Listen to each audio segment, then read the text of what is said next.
Alors, il nous reste deux paramètres du son à voir, et si vous n'avez pas vu la première vidéo sur le son, je vous conseille d'aller y jeter un œil pour être sûr de tout comprendre.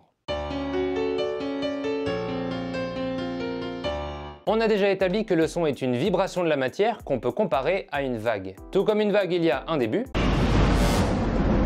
et une fin. Et ça représente la durée du son.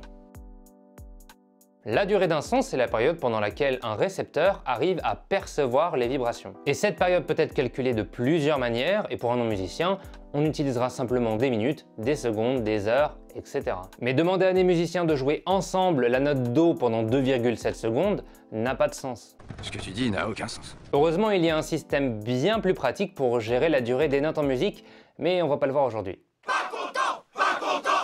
Pas d'inquiétude, il y aura une vidéo consacrée uniquement à ce sujet. Imaginez maintenant un pianiste et un guitariste. Les deux jouent chacun leur tour la même note, aussi forte et aussi longue l'une que l'autre. Vous seriez tout de même capable de différencier le piano de la guitare. Pourtant, ils ont joué à la même hauteur, à la même intensité et avec la même durée. Du coup, qu'est-ce qui a différencié les deux sons? Eh bien ça, c'est ce qu'on appelle le timbre. Un son peut être pur ou complexe. Un son pur, c'est une seule fréquence. On peut l'obtenir avec un diapason ou avec un ordinateur. En revanche, le son d'un piano, d'un violon ou d'une voix est complexe. Ça veut dire qu'il est composé de plusieurs fréquences qu'on entend simultanément à différents volumes. La fréquence la plus basse d'un son est appelée fréquence fondamentale et c'est elle qui donne le nom de la note qu'on entend.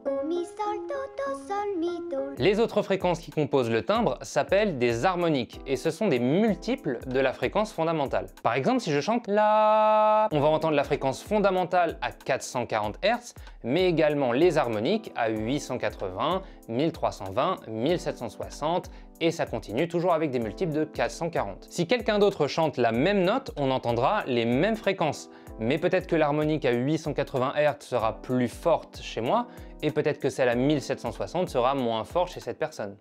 Bref. C'est ça qui permet de reconnaître une voix ou un instrument. On s'arrête là pour aujourd'hui, merci d'avoir regardé ce deuxième cours de Zik. Si ça vous a plu, abonnez-vous pour pas louper les prochaines vidéos. J'ai aussi un compte Instagram et Twitter si vous voulez me suivre hors de YouTube. On se retrouve pour une prochaine vidéo et d'ici là, écoutez de la Zik.